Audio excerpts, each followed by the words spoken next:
Hello, everybody. The main reason for doing this presentation is recruiting. So we really want to have the best talent in the world come and work at Neuralink, anyone that's interested in trying to solve this problem. So the why of Neuralink, just to go over it, is I think it's important for us to address brain-related diseases. If you know somebody who's broken their neck or broken their spine, we can solve that with a chip. And this is something that I think most people don't quite understand yet. And we're going to go over in detail how this is possible. But I think there's an incredible amount we can do to solve brain disorders, damage, and all this will occur actually, I think, quite slowly. So I do want to emphasize that it's not going to be like suddenly Neuralink will have this incredible neural lace and start taking over people's brains. Okay. It will take a long time. So you'll see it coming. So getting FDA approval for implantable or devices of any kind is quite difficult, and this will be a slow process where we will gradually increase the issues that we solve until ultimately we can do a full brain-machine interface, meaning that we can ultimately, this is going to sound pretty weird, but achieve a sort of symbiosis with artificial intelligence. So, but this is not a mandatory thing. This is a thing that you can choose to have if you want. And this is something I think that's going to be really important at a civilization level scale. So, and I've said a lot about AI over the years, but I think even in a benign AI scenario, we will be left behind. And so, and hopefully it is a benign scenario, but I think with a high bandwidth brain-machine interface, I think we can actually go along for the ride. And we can effectively have the option of merging with AI. I think this is extremely important. And if you think about your limbic system and your cortex, your limbic system is kind of your primal needs and wants, and it's like where a lot of your emotions are coming from. And then the cortex is like the thinking, planning part of your brain. And I haven't met anyone who wants to get rid of either the cortex or the limbic system. So clearly they work together well. Even though your cortex is, in principle, far smarter than your limbic system, everybody wants to keep the limbic system and their cortex. So hopefully we can have a tertiary layer, which is the kind of a digital superintelligence layer. And in fact, you already have this layer. So it's your phone and your laptop, and the constraint is just how well you interface, the input and output speed. So the output speed is especially slow since most people are typing with thumbs these days. So you have a very slow output speed. Your input speed is much faster due to vision, but the thing that will ultimately constrain our ability to be symbiotic with AI is bandwidth. So in the limit, after solving a bunch of brain-related diseases, there is the existential, it's mitigation of the existential threat of AI, this is the point of it. Action potentials produce an electric field that spreads from the neuron and can be detected by placing electrodes nearby, allowing recording of the information represented by a neuron.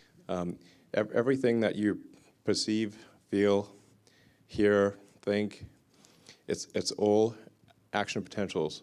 It's all it's neural spikes. And it feels so real. It feels very real. But these are all impulses from neurons, what's called a spike. And our goal is to record from and stimulate spikes in neurons and do so in a way that is orders of magnitude more than anything that's been done to date, and safe and good enough that you can, it's not like a major operation. It's sort of equivalent to sort of a LASIK type of thing. So where you can sort of sit down, machine does its thing, and you can walk away within a few hours. The system that we designed in version 1 is capable of on the order of 10,000 electrodes, and they're all read and write. The threads that we have, like I said, even in version 1, are about the same size as a neuron. And then you really need this to be done with a robot because it's very tiny and it needs to be very precise. So you don't want to pierce a blood vessel. So when so each thread, the robot looks sort of basically through a microscope and inserts each electrode specifically, bypassing any vasculature, any kind of like blood vessel, and making sure that it can be inserted without causing trauma or minimal trauma. Yeah, it's not zero, but you won't notice it. That's the important part. This is how tiny the threads are. That is not even a big finger. That is a small finger. And this is what the robot looks like. The actual needle that gets inserted is way, way tinier. It's that little tiny thing at where the arrow is pointing, 24 microns in diameter. And then this is your brain on uranium. No, that's not really. That's agar. So you can get a sense for the robot doing the electrode insertion. That's a very zoomed-in view. So they're all very, very tiny, and the robot is very selectively applying them very delicately, and then it involves just a 2 millimeter incision, which is dilated to 8 millimeters, and then the chip is placed through that, and then it goes back to being 2 millimeters, and you can basically glue it shut. You don't even need a stitch. So, and then the interface to the chip is wireless. So you have no wires poking out of your head. Very, very important. So it's basically Bluetooths to your phone, and we hope to have this aspirationally in a human patient before the end of next year. As far as we know, everything that we care about is found in the statistics of spikes. So that's what we focus on. Well, people have studied, if you take a neuron and you put an electrode on that specific neuron, so you have a ground truth electrical potential of that one neuron, and then you place an extracellular electrode nearby, which is what our electrodes in the Utah array and other people are like. We're not in the cell, we're near the cells. And then you measure how far away from a neuron can you be when you know what the ground truth spiking activity is, can you no longer see the spikes? And it turns out that the answer is about 60 microns. There's no wearable that is going to get you spikes. This is a physics constraint as far as we're aware. There's a long academic heritage of research here. It had to be something that would last for a long period of time, not something that you'd have to take out at 2, 3, or 4 years in. It had to have practical bandwidth. So we talk about high bandwidth or ultra high bandwidth. Like what matters is that for the task that you're after, there's practical bandwidth that allows you to effectively do that thing, whether that's cursor control or typing or robotic arm or maybe in the future vision. And it has to be usable at home. It can't be something that you go into a clinic at the hospital for 2 hours a week and under tight supervision of technicians plug you into the amplifiers and turn it on. It has to be something that you can live with. Our first human product that we're calling N1, and the central component of that is the N1 sensor. It's a little hermetic package. When it's fully assembled, this is missing an outer mold. It's into an 8 millimeter diameter, 4 millimeter tall cylinder. And each of these has 1024 electrodes, and we can stim and record through every one of those channels. Opening it up a little bit, you can see there's the thin film, which has the threads that Elon talked about, which is the wisp going off to the side. There's a hermetic substrate, and then that gets welded later to a package that goes over top, and that's mated to our custom electronics. And so the N1 implant, we can place, as Elon mentioned, many of these, possibly up to 10. In one hemisphere, for our first patients, we're looking at four sensors, 3 in motor areas and 1 in a somatosensory area, which are connected via very small wires tunneled under the scalp to an inductive coil behind the ear. And that connects wirelessly through the skin to a wearable device that we call the Link, which contains a Bluetooth radio and a battery. It'll be controlled through an iPhone app. You won't have to go to a doctor's office and have them have an exotic programmer to configure it. And the first thing that you'll have to do is learn to use it. Like, imagine if you've never had arms, and then suddenly you have an arm, and you have to pick up a glass on the table. It's like not a cognitive task. You just, like, how do you can't think your way through that.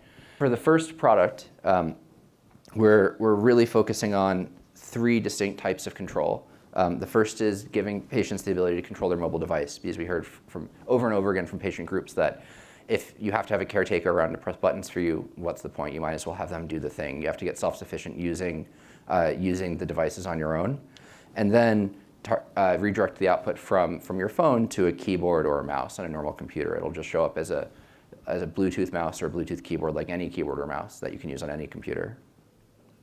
As you can see, the brain's surface moves with the heartbeat and breathing. The robot tracks and adjusts for this movement. Using this tool, we can greatly reduce the risk of harming cortical vessels and causing bleeding.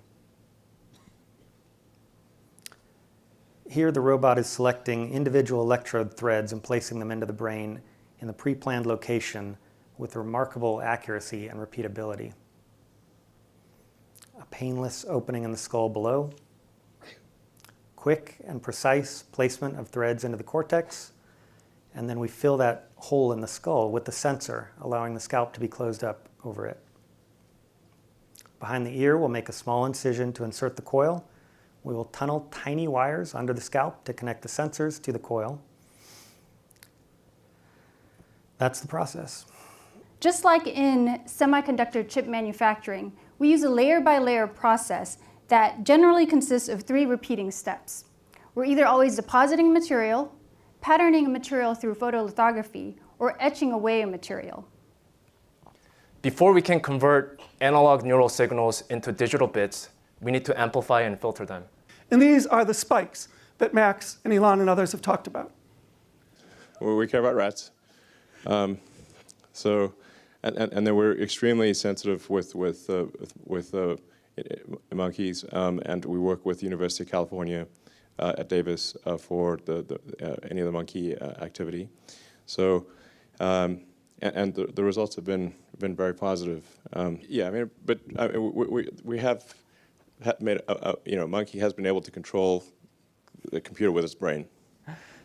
Just FYI. I didn't realize we were running that result today, but there it goes.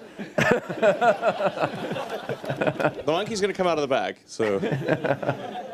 Oh, this is much.